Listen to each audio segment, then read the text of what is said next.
What's good, YouTube, and a double what's good to everyone that's subscribed. Thank you for being subscribed.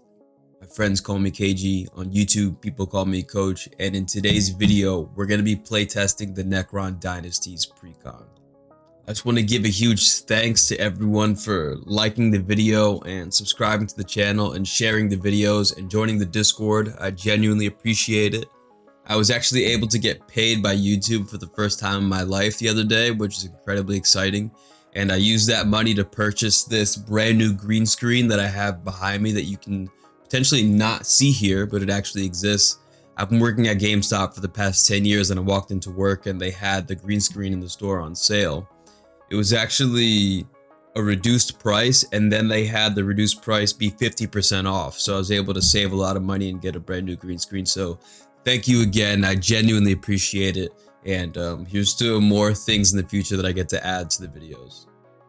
So like I said earlier, we're going to be playtesting the Necron Dynasties precon.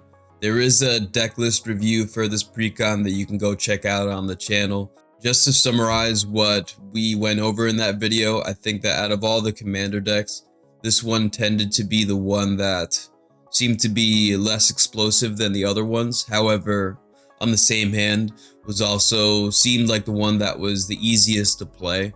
So if you're someone that's brand new to Magic the Gathering, this video or this deck is probably the one that's most catered towards you, just based off of the ease of use, and it's Necrons. I mean, it's Necrons. It's super cool. What we're gonna do here is basically just play the deck, see how it plays, and then come out with a review so that you can make a wise decision when purchasing these precons in the future. We're gonna go ahead and restart the game here so we can draw a new hand. And I think we have one swamp. We have one land, so we're gonna have to draw into another hand. We have one swamp, so we're gonna have to draw into... Okay. So we'll start with this over here. I waited till we got the perfect hand here just because, you know, for the new players, like, what are you looking for? I chose this hand because we have our swamps. We have an Arcane Signet, which essentially acts like a land, so we get more mana into play quickly. And we have some creatures that we can cast early, so that we have or one creature that we can cast early, so that we have a presence on the board quickly. So we're gonna go ahead and play this hand. We'll draw for turn. We draw into a Ghost Ark. Personally, I'm taking all the vehicles out of this deck when I get it, but that's just me though. That's what I would do. I'm gonna go ahead and play this land and then pass the turn. We'll draw into another swamp here. We'll get down the swamp. We'll go ahead and tap 1, 2, and we'll play the Arcane Signet, and we will pass the turn after that. You know what? Just a huge shout out to Moxfield.com for allowing me to be able to do this today and making it look so clean. I think that because this playtesting utility on Moxfield.com looks good, that's what allows these videos to look nice.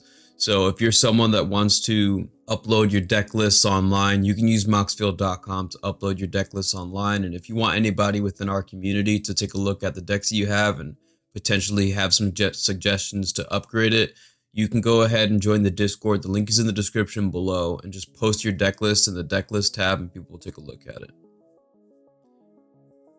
And back to the game. So we drew into a swamp here. We'll get down this swamp. So now we have 4 mana. So I think in this situation, we're just going to get down our commander. So 1, 2, 3, 4. We'll play Szarekh.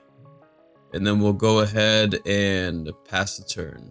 So we'll go ahead and draw. We draw into a Mind Stone, which is nice to have more ramp. We'll go ahead and play this swamp here. I think what we'll do is pay your graveyard. I don't think that's really relevant here. I think that, well, the first thing we do is just attack with our commander. So we're just going to go to combat.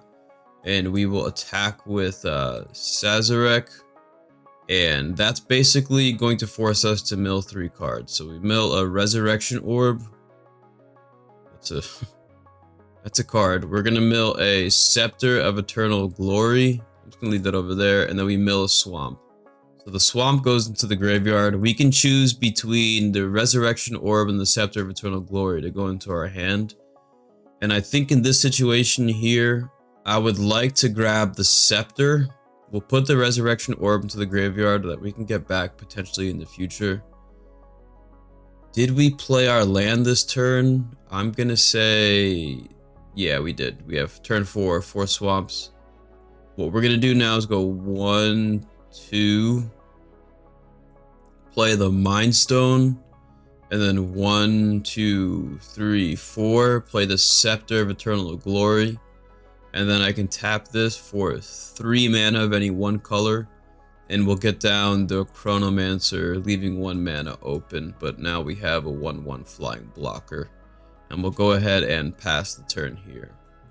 So it's turn 5 in a mono black commander deck, and we have 1, 2, 3, 4, 5, 6, 7, 8, 9 mana. Which is pretty cool. I think what I would have liked to see, or 10 mana, because we just play our land for turn. I would have liked to have seen some way to buff Szarekh, so making his flying damage more relevant. Maybe if you want to play a commander deck that's a bit more offensive, like play cards that just give him power equal to the number of swamps we control, which would be pretty good here. So first thing we're gonna do is just attack with Szarekh again. And we're gonna mill 3 cards, 1, 2, and 3. Oof. That shard of the Nightbringer looks intense. Enters the battlefield to cast, a target opponent loses half their life, rounded up. Okay. This one we create whatever that has Unearth, so this is definitely going to the graveyard. This one can return all legendary creatures from a graveyard to our hand. We just put that in the graveyard. We'll grab the shard for the show. And I think what we're going to go ahead and do here is just play the shard during our second main phase. So this is 1, 2, 3, 4, 5, 6, 7, 8. And we'll play Shard of the Nightbringer, which is basically going to enter the battlefield and target opponent's going to lose half their life rounded up. We gain that much life, which is kind of intense. And then we'll hold up 2 mana to potentially sacrifice an artifact and draw a card with our Chronomancer, and then we'll just pass the turn there. We'll draw. We get down our swamp. I don't want to understate the fact that we just cast an 8 mana spell on turn 5 and had 2 mana left over. I think that's incredibly relevant here in this situation. How about, do I have a way to get artifacts from a graveyard back onto the battlefield? I think if I had chosen, because we do have the one card in here, the Resurrection Orb would have been pretty cool to have, just because we could use that to sacrifice the shard and then bring it back, which would be kind of intense. So figure out a way to get cards from a graveyard back to our hand, I think would be pretty important. So all the legendary creature cards Lich card brings back. All right, that's not going to work here. So we'll get down our swamp. And now in the situation, I feel like we're just playing around Szarekh again here. We're just going to go ahead and attack with Szarekh. So 1, 2, we'll mill 3. 1, this goes in the graveyard automatically. Cryptek. And then a Tomb Fortress. So Tomb Fortress goes in the graveyard. Cryptek is the only card we can take. Cryptek says, choose another target artifact creature you control when that creature dies. What? That's literally perfect. So we're gonna go 1, 2, 3, 4. We'll go Cryptek. And then we're just gonna go ahead and pass the turn there. And then we will draw for our turn a Commander Sphere.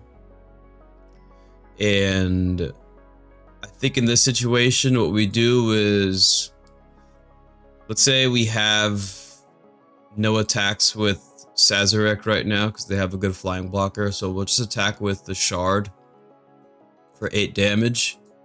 And then what we're gonna do is tap 1, 2, and we'll tap the Cryptek, targeting the shard so that when this dies this turn, that it returns to our battlefield tapped. So we're gonna go ahead and tap the Chronomancer to sacrifice the shard, which is gonna draw us a card. We'll draw into a Psychomancer. Whenever Psychomancer or another artifact you control is put into a graveyard from the battlefield, target opponent loses 1 life. Okay, so we're just gonna keep that in our hand for now. And then we'll go to our end step. Actually, let's just get down the Commander Sphere just so that we get this card out of our hand. And we'll hold on to these cards just to have a board state in the future. This is going to re-enter the battlefield tapped. Somebody's going to lose half their life. We're going to gain that much life. We will pass the turn. We get another swamp. And essentially what we can do right now, and unless somebody exiles something, and even then, in the face of exile, we could always sacrifice and then bring back again. So this little combo here is actually pretty good, if I'm being honest. This is a flying 8/8, which is going to be difficult to block against other precons. I think that this would be pretty powerful. And just the fact that we're able to, you know, kind of loop this over and over again seems pretty fun. I think that I kind of underestimated Szarekh a little bit just because... Oh, wait a minute. Whenever Szarekh the Silent King attacks, mill 3 cards. You may put an artifact, creature card, or vehicle card from among the milled cards. Ooh, so technically I wouldn't have never had the Scepter of Glory into my hand. That would have been in the graveyard. I was playing magical, you know, Disneyland, basically. So everything that we did was basically not even real, because we would have never had the Scepter of Eternal Glory in our hand. Which kind of changes the way everything played over here, I think. So outside of the Scepter, we'll just act as if the Scepter did not exist. However, yeah, I think if Szarekh grabbed any artifact, it would have been cool. I think that definitely changes the way I view this deck, considering I played this poorly, and I'm pretty sure people are typing in the comments that I'm not allowed to do that right now, which is fair.